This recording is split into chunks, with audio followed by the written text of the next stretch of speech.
Guys life of മൂവിയാണ് once again back to my YouTube channel. നമ്മുടെ കോഴിക്കോട് ഒരു അടിപൊളി ഫെസ്റ്റ് നടക്കുന്നുണ്ട്. നിങ്ങൾക്ക് അറിയോ? അതായത് മെയ് 3 മുതൽ സ്റ്റാർട്ട് ചെയ്തിട്ടുള്ളതാണ്. ഞാൻ പോയിട്ടുണ്ടായിരുന്നു. സംഭവം ഒന്നുമല്ല, ഇന്ത്യാസ് ലാർജസ്റ്റ് ഫുഡ് ഫെസ്റ്റിവലാണ് ഇപ്പോൾ നടന്നുകൊണ്ടിരിക്കുന്നത്. ഇതിൻ്റെ ലൊക്കേഷൻ എവിടെയാണെന്ന് അറിയാം? വേറെ എവിടെയല്ല, നമ്മളെ കോഴിക്കോട് ട്രേഡ് സെൻറ്ററിലാണ് ഈ ഒരു ഫെസ്റ്റ് നടന്നുകൊണ്ടിരിക്കുന്നത്. അപ്പോൾ മെയ് 3 തൊട്ടിട്ട് 12 വരെയാണ് ഈ ഒരു ഫെസ്റ്റ് ഉള്ളത്. നിങ്ങൾ എന്തായാലും പോകണം ഗൈസ്. അപ്പോൾ കൂപ്പൺ വരുന്നുണ്ട്. നമ്മൾ ഉള്ളിലേക്ക് കയറണമെങ്കിൽ ഒരാൾക്ക് വരുന്നത് 50 രൂപ. പിന്നെ നിങ്ങൾ ഫുഡ് കഴിക്കണം എന്നുണ്ടെങ്കിൽ 500 രൂപേൻ്റെ വരെയുള്ള കൂപ്പൺ വരുന്നുണ്ട്. അപ്പോൾ ഞാൻ 50 രൂപേൻ്റെ കൂപ്പണായിരുന്നു എടുത്തിട്ടുണ്ടായിരുന്നത്.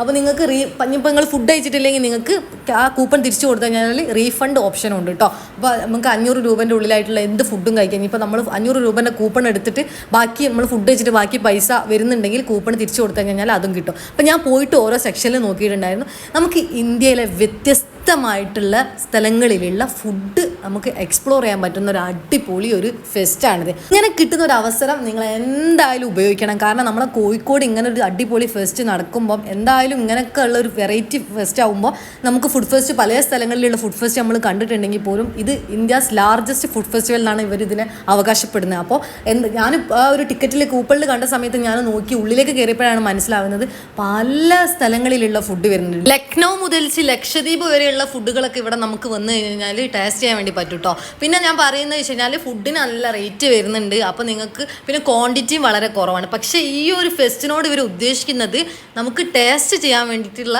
ഒരു ഫെസ്റ്റാണിത് വരുന്നത്. നമുക്ക് കുറേ വാരി വലിച്ച് കഴിക്കാനും നമുക്ക് കിട്ടും. അത്രയും റേറ്റ് വരുന്നുണ്ടെങ്കിൽ പോലും നമ്മൾ വാങ്ങുന്ന ഒരു നിശ്ചിത റേറ്റിന് വാങ്ങുന്നതിനനുസരിച്ചുള്ള ഒരു ക്വാണ്ടിറ്റിയെ നമുക്ക് ഫുഡിനുണ്ടാവുള്ളൂ. ഞാൻ പോയ സമയത്ത് വിചാരിച്ചത് ഞാനൊരു ഏരക്കാണ് പോയത്, ഞാനും ബ്രദറും. അപ്പോൾ നൈറ്റാണ്, ഇത് 3 മണി മുതലാണ് കേട്ടോ ഈ ഒരു ഫെസ്റ്റ് സ്റ്റാർട്ട് ചെയ്യുന്നത്. അപ്പോൾ ഞങ്ങൾ പോയ സമയത്ത് ഞങ്ങൾ വിചാരിച്ചു അങ്ങനെ കുറച്ച് ആൾക്കാരൊക്കെ ഉണ്ടാവുള്ളൂ, ഒരു ചെറിയ ഫെസ്റ്റ് ആയിരിക്കുന്നതാണ്. പക്ഷേ ഗൈസ്, ഉള്ളിൽ പോയ സമയത്ത് പല സ്ഥലങ്ങളിൽ നിന്നുള്ള ആളുകൾ വന്നിട്ട് ഇവിടുന്ന് ഫുഡ് ടേസ്റ്റ് ചെയ്യുന്നുണ്ട് കേട്ടോ. അങ്ങനെ എല്ലാവർക്കും ഭയങ്കര ഒരു ക്യൂരിയോസിറ്റി ഉണ്ട്. കാരണം പല നാടുകളിലുള്ള ഫുഡ് ഒറ്റ സ്ഥലത്ത് നമുക്ക് ടേസ്റ്റ് ചെയ്യാൻ വേണ്ടി കിട്ടുക എന്ന് പറഞ്ഞു കഴിഞ്ഞാൽ വല്ലപ്പോഴൊക്കെയാണ് അങ്ങനത്തെ ഫെസ്റ്റും കാര്യങ്ങളൊക്കെ ഉണ്ടാവും. ഫുഡ് ഫെസ്റ്റ് എപ്പോഴും നടക്കുന്നതാണ്. പക്ഷേ ഇങ്ങനത്തെ ഒരു ഫുഡ് ഫെസ്റ്റ്, ഒരു വെറൈറ്റി ഫുഡ് ഫെസ്റ്റ് നടക്കുന്നത് എനിക്ക് തോന്നുന്നു ഒരു എല്ലാവർക്കും ഒരു ഭയങ്കര ഒരു ക്യൂരിയോസിറ്റി ഉണ്ടാക്കിയോണ്ടാണ് അധികം കുറേ ആൾക്കാർ വന്നിട്ടുണ്ട്. രാത്രി 10 മണി വരെയാണ് ഈ ഒരു ഫെസ്റ്റ് നടക്കുന്നത്. അതായത് വൈകുന്നേരം 3 മണി മുതൽ രാത്രി 10 മണി വരെ. ഇതിൻ്റെ ഉള്ളിൽ കയറി കഴിഞ്ഞാൽ ഓരോ സ്റ്റാളുകളായിട്ടാണ് ഇവർ ഈ ഫുഡ് നമുക്ക് സെർവ് ചെയ്യുന്നത് കേട്ടോ. അതായത് ഓരോ നാടുകളിലുള്ള അതിൻ്റെ ഒരു സ്ട്രക്ചർ ഉണ്ടാക്കി വെച്ചിട്ട് കണ്ടോ നമ്മൾ വേണ്ട. ഇതിപ്പോൾ ഹൈദരാബാദിൻ്റെ ആണ് വരുന്നത്. അപ്പം ഹൈദരാബാദിൻ്റെ ബിരിയാണി, ഹൈദരാബാദി സ്പെഷ്യൽ ആയിട്ടുള്ള കുറച്ച് ഐറ്റംസ്, കുറേ ഐറ്റംസ് ഒന്നും ഉണ്ടാവില്ല. അവിടുത്തെ മെയിൻ ആയിട്ടുള്ള ആ ഒരു ഐറ്റംസ് ആണ് നമുക്ക് കിട്ടുന്നത്. പിന്നെ നമുക്ക് ഈ ടേസ്റ്റ് ചെയ്യാനൊന്നും കിട്ടൂല. നമ്മൾ വിചാരിക്കും നമ്മൾ ഫുഡൊന്ന് ടേസ്റ്റ് ചെയ്ത് നോക്കിയിട്ട് വാങ്ങാം, അങ്ങനെയൊന്നുമില്ല. നമ്മൾ പൈസ കൊടുക്കുക, ഫുഡ് വാങ്ങുക, അപ്പോൾ ഇഷ്ടപ്പെട്ടാലും ഇഷ്ടപ്പെട്ടില്ലെങ്കിലും കഴിക്കുക, അത്രേ ഉള്ളൂ. പക്ഷേ ഞാൻ അവിടുന്ന് ഒരൊറ്റ ഐറ്റംസാണ് ഞാൻ ഓർഡർ ചെയ്തിട്ടുണ്ടായിരുന്നത്. അതെന്താ ഞാൻ നിങ്ങൾക്ക് വീഡിയോയിൽ പറഞ്ഞുതരാം. നല്ല റേറ്റ് ഉണ്ടായി. ഞാൻ വിചാരിച്ച് അത്ര റേറ്റ് ഒന്നും ഉണ്ടാവില്ല എന്നാണ്, പക്ഷേ നല്ല റേറ്റ് ഉണ്ട്. പിന്നെ കുറച്ച് ആൾക്കാർ, നമ്മൾ ചില സ്റ്റാളുകളിൽ കാണുന്ന ആൾക്കാർ അവിടുത്തെ ആ ഒരു ലോക്കൽസാണ് വരുന്നത്. ഇപ്പോൾ ഹൈദരാബാദിലുള്ള ആൾക്കാരാണെന്നുണ്ടെങ്കിൽ ഹൈദരാബാദിലുള്ള കുറച്ച് 2-3 ആൾക്കാർ അവിടെ നമുക്ക് ഈ ഒരു കച്ചവടത്തിൽ വന്നു കഴിഞ്ഞാൽ അവരെ കാണാൻ വേണ്ടി പറ്റും. നമുക്ക് എന്തെങ്കിലും ഡൗട്ട്സോ കാര്യങ്ങളോ ഫുഡിനെ കുറിച്ചുണ്ടെങ്കിൽ അത് ചോദിക്കാം. പിന്നെ അവരോട് സജഷൻസ് ചോദിക്കാം, അതൊക്കെ ചെയ്യാം കേട്ടോ. അപ്പോൾ ഞാനിതാ കുറേ ഐറ്റംസ് കണ്ടിട്ടുണ്ടായിരുന്നു. ബിരിയാണിയൊക്കെയാണ് അധികം ഇവിടെ ആൾക്കാർ വാങ്ങുന്നത് ഈ ഹൈദരാബാദി ബിരിയാണിയാണ് കേട്ടോ. നല്ല കുറേ ആൾക്കാർ വാങ്ങിയിട്ട് കഴിക്കുന്നത് ഞാൻ കണ്ടിട്ടുണ്ടായിരുന്നു. എനിക്ക് തോന്നുന്നു 220 രൂപേൻ്റെ അടുത്താണ് റേറ്റ് വരുന്നത്. പിന്നെ ഫുഡ് മെനു മാറും കേട്ടോ. ഡെയിലി ഉള്ള ഫുഡ് മെനു അല്ല എന്ന് പറഞ്ഞു. അതായത് അപ്പോൾ ഞാൻ ഇന്നാ പോയത്. അപ്പോൾ ഇന്നത്തെ ഫുഡ് മെനു എല്ലാം നാളെ ഉണ്ടായിരിക്കും. അതിൽ ഫുഡ് മെനുവിൽ വ്യത്യാസം വരുന്നുണ്ട്. ബിരിയാണീൻ്റെ കുറേ സെക്ഷൻ വരുന്നുണ്ട്, അതുപോലെ ചിക്കൻ്റെ കുറേ ഡിഷസ് വരുന്നുണ്ട്. ഞങ്ങൾ ഓർഡർ ചെയ്തിട്ടുള്ള ഈ ഒരു സംഭവം കേട്ടോ. അതായത് പൊരിച്ച ചിക്കൻ്റെ പൊറാട്ട. അതായത് ഇത് സൂറത്തിലെ ഡിഷാണ് വരുന്നത്. ഇതിൽ നാരങ്ങൊക്കെ നമ്മൾ ആഡ് ചെയ്തിട്ട് കഴിക്കുമ്പോൾ ഒരു പ്രത്യേക ടേസ്റ്റാണ്. ഒരു ചെറിയ പീസിന് വരുന്നത് 40 രൂപ. പക്ഷേ 40 രൂപയ്ക്ക് എന്തായാലും ഞങ്ങൾ രണ്ടാളും കഴിച്ചു. അപ്പോൾ നല്ല വീർത്തായിരുന്നു, നല്ല ടേസ്റ്റ് ഉണ്ടായിരുന്നു. പിന്നെ നോർത്ത് ഇന്ത്യൻസിൻ്റെ ഫുഡ് എല്ലാവരും ഒന്ന് ടേസ്റ്റ് ചെയ്ത് നോക്കുന്നുണ്ട് കേട്ടോ. നമ്മളെ നാട്ടിലെ ഫുഡൊക്കെ നമ്മൾ ഓൾറെഡി കഴിക്കുന്ന ആയതുകൊണ്ട് നമുക്ക് അതേ സെയിം ഫുഡ് നമ്മൾ വാങ്ങുന്നത് വളരെ കുറവായിരിക്കും. പക്ഷേ നോർത്ത് ഇന്ത്യൻസിൻ്റെ ദാല്, അവരെ ബിരിയാണി, പിന്നെ അതേപോലെ ചപ്പാത്തി, അവരെ നാൻ, അങ്ങനെ കുറേ ഐറ്റംസ് വരുന്നുണ്ടല്ലോ അവിടെ.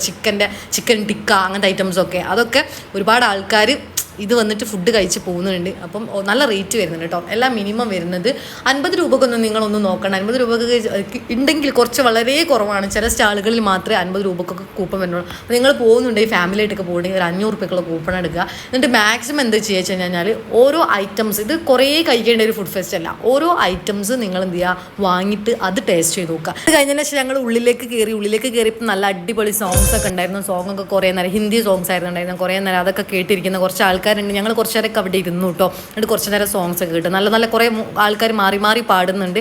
അധികം നമ്മളെ പഴയ സോങ്സാണ് ഹിന്ദിൻ്റെ ഒക്കെ വരുന്നത്. നല്ല സോങ്സ് വരുന്നുണ്ട്. അപ്പോൾ അത് കഴിഞ്ഞതിന് ശേഷം നമ്മളെ പാലക്കാട് ഫേമസ് ആയിട്ടുള്ള ഒരു മസാല സർബത്താണ് ഇത് വരുന്നത്. അപ്പോൾ ഇതൊന്ന് ട്രൈ ചെയ്ത് നോക്കിയാണ് കേട്ടോ. ഇതിന് റേറ്റ് വരുന്നത് 50 രൂപയാണ്. പക്ഷേ ഞങ്ങൾ എക്സ്പെക്ട് ചെയ്ത മാതിരി ഒന്നും ഇല്ലായിരുന്നു. ബ്രദർ ഭയങ്കര ഹൈപ്പ് കൊടുത്തിട്ട് എന്നെ കൊണ്ട് വാങ്ങിപ്പിച്ചായിരുന്നു. അത് അത്ര വലിയ രസമൊന്നും ഇല്ലായിരുന്നു. അതാണ് നമ്മളെ സ്വന്തം കോഴിക്കോടിൻ്റെ സ്റ്റാള് വരുന്നത്. കോഴിക്കോടിൻ്റെ തൊട്ടപ്പുറത്ത് തന്നെയായിട്ട് കണ്ണൂരിൻ്റെ സ്റ്റാള് വരുന്നത് കേട്ടോ. കണ്ണ് വെച്ച പത്തിരി, നെയ്പത്തിരി, പിന്നെ അതേപോലെ അങ്ങനത്തെ ഐറ്റംസൊക്കെ, ചിക്കൻ്റെ ഐറ്റംസ്, അങ്ങനത്തെ ഐറ്റംസൊക്കെ ഉണ്ടായി. പിന്നെ നോർത്ത് ഇന്ത്യൻസിൻ്റെ ഫുഡ്. ഞാൻ പിന്നെ നോർത്ത് ഇന്ത്യൻസിൻ്റെ ഫുഡ് ഒന്ന് മാത്രം സൂറത്തിലുള്ളത് മാത്രം ട്രൈ ചെയ്ത് നോക്കി. കുറേ ഐറ്റംസ് നോർത്ത് ഇന്ത്യൻസ് ഫുഡാണ് കേട്ടോ അവിടെ മെയിനായിട്ട് വരുന്നത്. അപ്പോൾ നിങ്ങൾക്ക് കിട്ടിയ നല്ലൊരു ചാൻസാണ്. ഇത് ടേസ്റ്റ് ചെയ്ത് നോക്കാനുള്ള ഒരു അവസരമാണ്. അത് വെച്ച് കഴിഞ്ഞാൽ കുറേ വാരി വലിച്ച് കഴിക്കാനുള്ളതല്ല, എല്ലാ ഫുഡും നിങ്ങൾക്ക് ടേസ്റ്റ് ചെയ്ത് നോക്കാനുള്ള ഒരു അവസരമാണ്. അപ്പോൾ എന്തായാലും ഈ ഒരു ഫുഡ് ഫെസ്റ്റ് നിങ്ങൾ മിസ് ചെയ്യരുത്. ഇഷ്ടംപോലെ ആൾക്കാരുണ്ട്. പിന്നെ എൻ്റർടൈൻമെൻറ്റിനാണെങ്കിൽ നിങ്ങൾക്ക് സോങ് കേൾക്കാൻ വേണ്ടിയിട്ട് രണ്ട് സൈഡിൽ കുറച്ച് ഒരു യൂത്തിൻ്റെ സോങ്സിൻ്റെ ഒരു സൈഡും ഉണ്ട്. അതേപോലെ തന്നെ ഒരു പഴയ പാട്ടുകളൊക്കെ ഉള്ള ഒരു സെക്ഷനായിട്ട് അപ്പുറത്തും വരുന്നുണ്ട്. അപ്പോൾ നിങ്ങൾക്ക് അങ്ങനെ ഫാമിലി ആയിട്ട് വന്നു കഴിഞ്ഞാൽ ഫുഡിൻ്റെ കൂടെ തന്നെ നല്ല സോങ് ഒക്കെ കേട്ടിട്ട് ഫുഡ് കഴിക്കാനുള്ളൊരു ആംബിയൻസ് ഉണ്ട് കേട്ടോ. തിരക്ക് ഇങ്ങനെ കൂടി വരുന്നുണ്ട്. അപ്പോൾ കൂപ്പൺ എടുക്കാന്ന് പറഞ്ഞു കഴിഞ്ഞാൽ എല്ലാ സ്ഥലങ്ങളിലും ഓരോ സൈഡിലായിട്ട് ഈ കൂപ്പൺ എടുക്കാനുള്ള ഒരു സ്പേസ് നമുക്കുണ്ട്. അപ്പോൾ നമ്മൾ എത്രയാണ് മിനിമം 500 വരെയുള്ള കൂപ്പണാണ് വരുന്നത്. ക്യാഷ് റീഫണ്ട് ഓപ്ഷൻ ഉണ്ട്. നിങ്ങൾ കഴിച്ചിട്ടില്ലെങ്കിലും അതേപോലെ ഒരു 500ൻ്റെ കൂപ്പൺ എടുത്തിട്ട് 200 രൂപക്കാണ് കഴിച്ച ബാക്കി 300 രൂപ കൂപ്പൺ തിരിച്ചു കൊടുത്താൽ മിസ്സാക്കാണ്ട് തിരിച്ചു കൊടുത്തു കഴിഞ്ഞാൽ നിങ്ങൾക്ക് റീഫണ്ട് ഓപ്ഷൻസ് എല്ലാം അതേപോലത്തെ സ്റ്റാളുകളിൽ നിങ്ങൾക്ക് കിട്ടും കേട്ടോ. അപ്പോൾ ഇതൊക്കെ ഞാൻ നോക്കി. ഇതൊക്കെ നമ്മളെ ഈ പത്തിരി, അതേപോലെ തന്നെ ഈ വെജിറ്റബിൾസിൻ്റെ മസാല, അങ്ങനത്തെ ഒക്കെ ഉള്ള ഐറ്റംസ്. പിന്നെ കോഴിക്കോടിൻ്റെ അത്യാവശ്യം നല്ല ആൾക്കാർ കോഴിക്കോടിൻ്റെ ഡിഷ് ടേസ്റ്റ് ചെയ്യുന്നുണ്ട് കേട്ടോ. പിന്നെ ബുക്സ്, നിങ്ങൾക്ക് ഇഷ്ടപ്പെട്ട ഓൾമോസ്റ്റ് എല്ലാ നോവൽസും അതേപോലെ തന്നെ ഈ നമ്മൾ ആടുജീവിതമൊക്കെ ഇല്ലേ, അതൊക്കെ ഉള്ള അതിൻ്റെ ബുക്കൊക്കെ ഇതിനുള്ളിൽ അവൈലബിൾ ആണ്. ബുക്സ് ഏകദേശം സ്റ്റാർട്ട് ചെയ്യുന്ന ആടുജീവിതത്തിൻ്റെ സ്റ്റാർട്ട് ചെയ്യുന്നത് 350, 2 ബുക്ക് വരുന്നുണ്ട്. 350 അതേപോലെ 500 രൂപേൻ്റെ ആണ് കേട്ടോ. നമുക്ക് ഉള്ളിലേക്ക് കയറി കഴിഞ്ഞാൽ ഫുഡിങ്ങിൻ്റെ ഒരു ഇത് കാര്യം കഴിഞ്ഞ് അപ്പുറത്ത് മ്യൂസിക്കിൻ്റെ സെക്ഷനിലാണ് ഈ ഫുഡ് ഫെസ്റ്റ്. പിന്നെ അതേപോലെ തന്നെ ആർട്ട് ഫെസ്റ്റ്, നമുക്ക് ഫേസിൽ പെയിൻറ്റ് ചെയ്യുന്ന പരിപാടിയൊക്കെ ഇല്ലേ, അതൊക്കെ ഇവിടെ ഉണ്ട്. അപ്പം നല്ല പാർക്കിംഗ് ഓപ്ഷൻസ് ഉണ്ട് ബൈക്കിനാണെങ്കിലും കാറിനാണെങ്കിലും. അപ്പോൾ എന്തായാലും നിങ്ങൾ മിസ്സാക്കരുത്. വീഡിയോസ് ഇഷ്ടപ്പെടുകയാണെങ്കിൽ ചാനൽ സബ്സ്ക്രൈബ് ചെയ്തിട്ട് ഫോളോ ചെയ്യുക. ടാറ്റാ.